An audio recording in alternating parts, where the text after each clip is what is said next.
What's up, guys? It's Mr. Coles, and I'm coming to you live from a very dark and a deserted CLA. Take a look at some of these classrooms. Nobody here in 4th and 5th grade. Nobody here in 3rd grade. Nobody here in the library/technology classroom. Nobody here in whatever this classroom is used for, although nobody's here normally.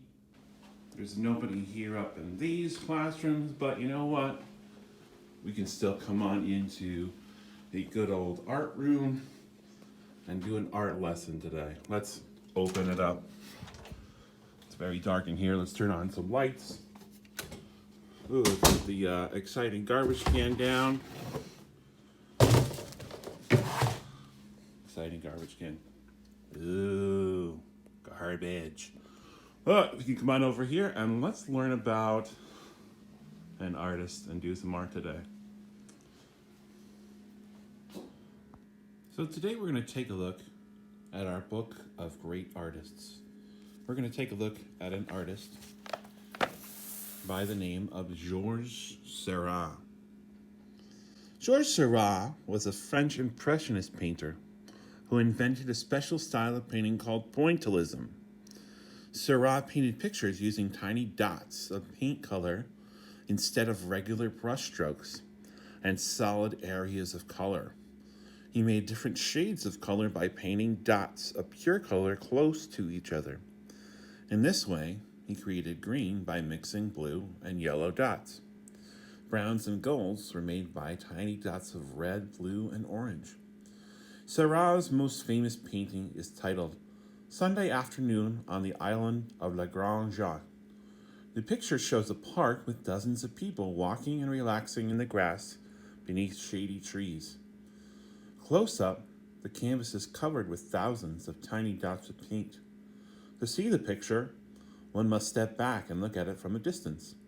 Then the dots of pure color blend together to create a shimmering scene.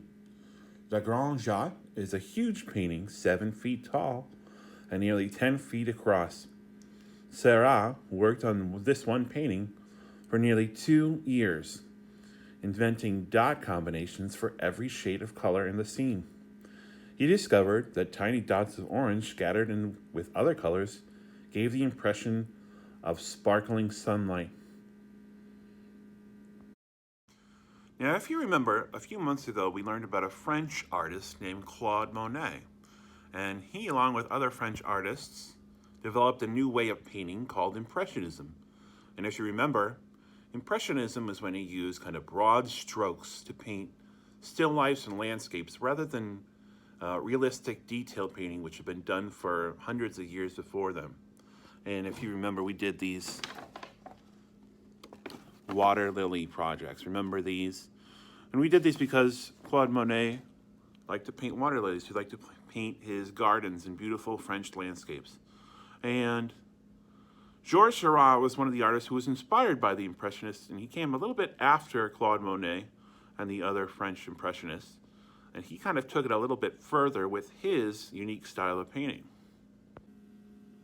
Now, I've done a couple of drawings to kind of demonstrate the idea behind pointillism. This first one is called the value scale.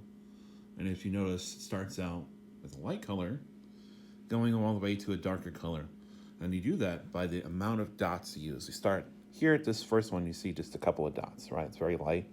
And then gradually you add more and more dots, and your color becomes darker and darker, okay? So it's almost a solid color here at the end. That's one of the techniques of pointillism. And here's another one. This demonstrates how you can blend two colors together, okay? Over here we have our red dots. Over here we have our yellow dots, and in the middle, they start mixing together, and you could see, if you look at it from a distance, you could see that it's orange in the middle, and you could do this with any combination of colors that mix together and form a new color. Now I'm going to show you how you can use pointillism to make some kind of shading effects on objects that you're drawing. I'm going to start out by finding something circular. I'm going to put on my paper. I'm going to trace it. And it's hard to film while you're tracing, but that's okay, because we got a nice circle here. Then we're going to take, let's see, from our box of markers. Let's do a blue color. And if you look at something that's circular, you notice how the light is shining on it. It's darker towards the bottom because if the light is shining on the top, then there's less light that's on the bottom. So, how can we make this circle look like a ball? Well, one thing we could do is we can use pointillism and add color down here at the bottom. And towards the bottom, we would have more dots because there's less light down here. Towards the top, there's more light, so we're going to have less dots up here. And if you see, remember, adding more dots makes a darker color. So this is something that you can try. If you want to find something that's circular that you can trace, and then try doing this with a marker, or you can even use colored pencils or a crayon if you have it. And as you go towards the bottom, you add more dots. Up here at the top, there's going to be less dots because the light is shining on the top. So we give it the effect that light is shining on the top. And we make it look like a ball.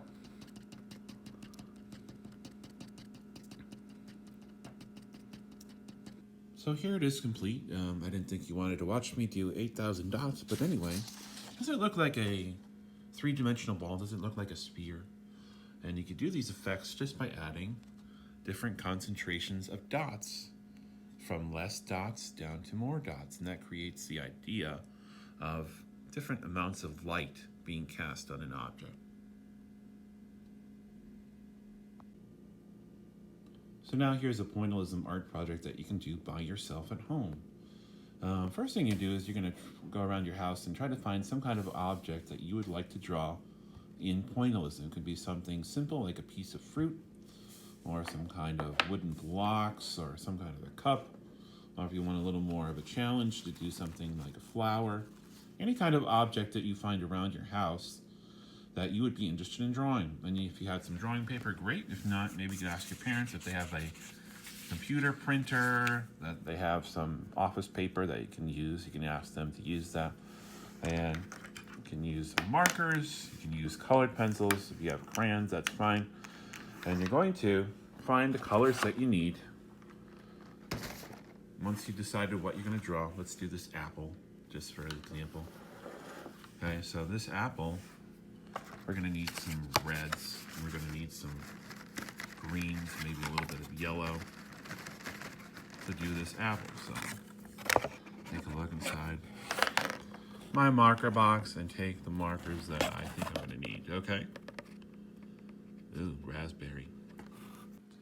Now, if you want to, you could start out, once you have decided what object you're going to draw, you could start out just by sketching it very lightly with a pencil, okay? And that'll just give you an idea of where your dots are going to be on your paper, okay? So the apple is a lot like the sphere that we just did. It's not a perfect circle, but just to give the idea of where the dots are going to go. Okay, and we have a kind of a little dimple here with the stem. Okay, just very lightly with a pencil. Doesn't have to be perfect. Just so we can have an idea of where we're going to add the dots.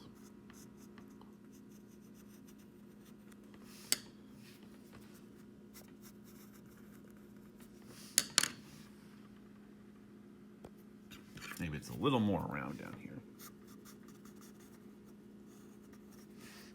So I've selected the colors that I think we're going to need for this apple. And if you take a look at the apple, you notice how over here on the left, it's a lot more red. And over here on the right, it's a lot more green. And then kind of in the middle, it kind of blends together, right? So you have three colors that are going to help accomplish that blend. I'm going to start out by using my red to do the left side over here.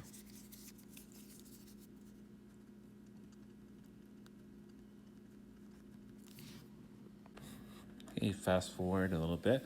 And as you can see, the idea is kind of the same with the sphere. You go from less dots to more dots down here because of the difference in the light.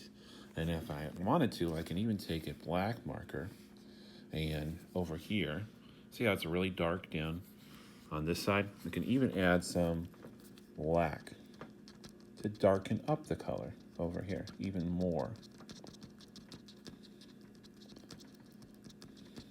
Blend that in.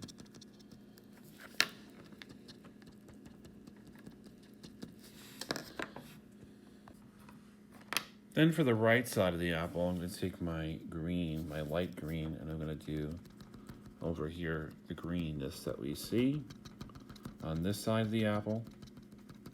Okay, it's much lighter than the red. See how much lighter the green part of the apple is than the red part? So we're going to start blending these two together, this green with this blue. Okay.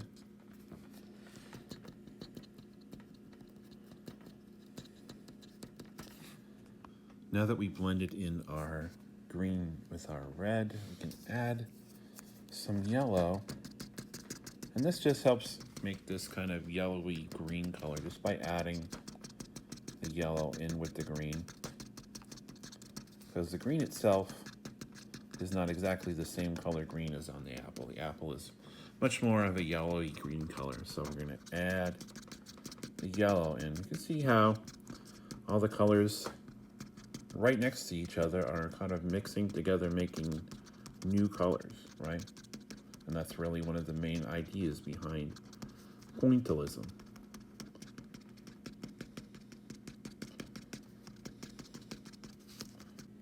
All right, and then for the stem, we'll take a brown. If you notice, the stem is kind of greenish brown, maybe at the bottom. The stem is kind of greenish, but then at the top, it's a little brown. So we will take our brown marker and stem in there. Okay.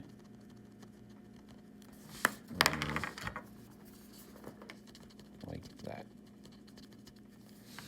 Okay.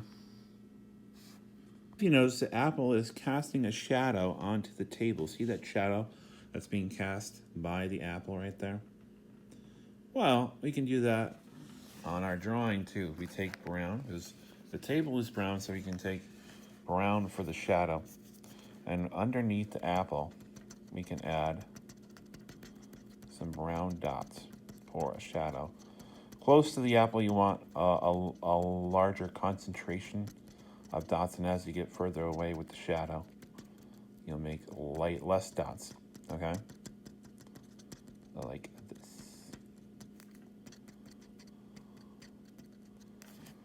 Okay, here's what that looks like complete, and I think it looks pretty complete as a drawing. So what we'll do is, if we want, you can take an eraser, and if we have any leftover pencil lines from the original sketch, we can get rid of those.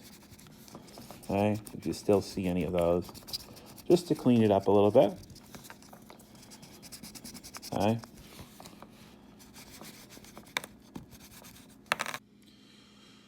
And that is our pointillism drawing. Now, like I said before, you don't have to do an apple, you don't have to do a fruit. You can do any object that you find around your house that you're interested in drawing.